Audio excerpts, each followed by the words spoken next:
Have you ever felt like no matter what you do, you just can't seem to make your partner happy? You give her love, support, and everything you can, but it feels like there's always something missing. Well, the truth might be that her unhappiness has very little to do with you. Let us talk about the real reason some women seem to be in a constant state of dissatisfaction.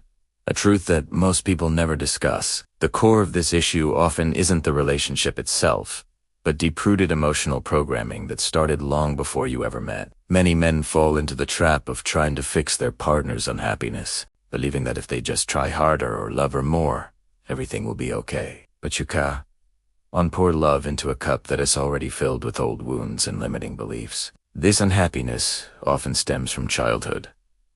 Think about it. A girl who grew up with a distant or emotionally unavailable father might subconsciously learn that men are bound to disappoint her. She carries that expectation into her adult relationships, waiting for the inevitable letdown. Or perhaps she had a mother who was constantly critical, complaining, or controlling. From this, she might have learned that love is conditional and that true peace is an illusion that never lasts. These early experiences write a script in her subconscious mind, a script that tells her happiness is always just out of reach. It's in the next job, the next vacation, or with a better version of a partner. It's a perpetual chase for something that she believes is external. Modern culture pours gasoline on this fire. Social media, romantic comedies, and fairy tales paint a picture of love that is effortlessly magical, glamorous, and full of non-stop excitement. They sell an illusion.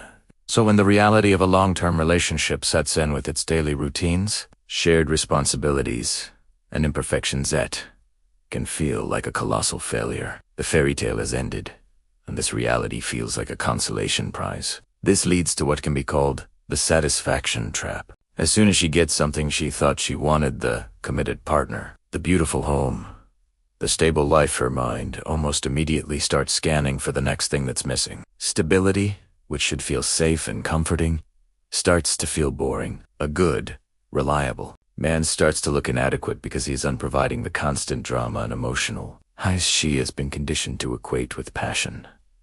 This is where the self-sabotage begins. The problem is magnified by the culture of constant comparison. Every time she scrolls through Instagram or TikTok, she's bombarded with curated images of other people's lives.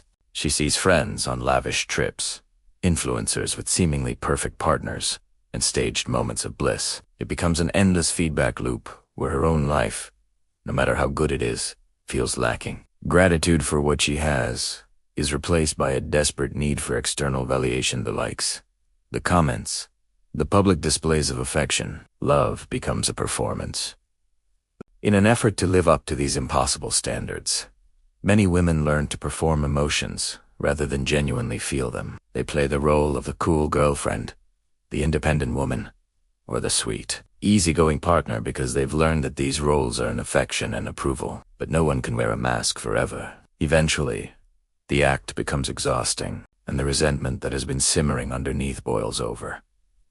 And who gets the blame? The person closest to her.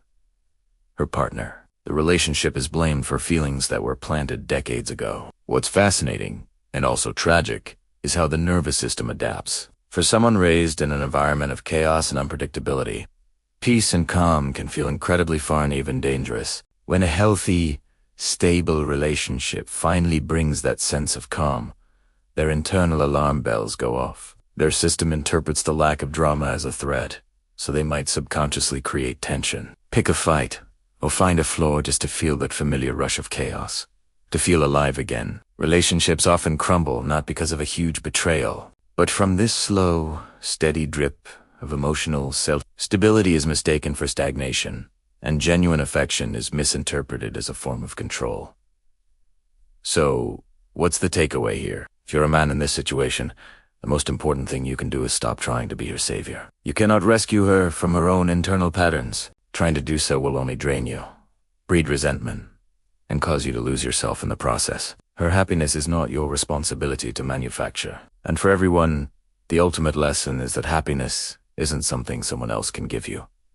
It's not a destination you arrive at. It's a personal discipline, an internal skill that has to be consciously cultivated every single day. It's about learning to find peace within yourself, regardless of your external circumstances. True, lasting love isn't about finding someone to fix your old wounds. It's about two whole individuals choosing to maintain their own peace and build a life together. Thank you so much for watching. If this resonated with you, please hit that like button and subscribe for more content that dives deep into the realities of life and relationships. See you in the next one.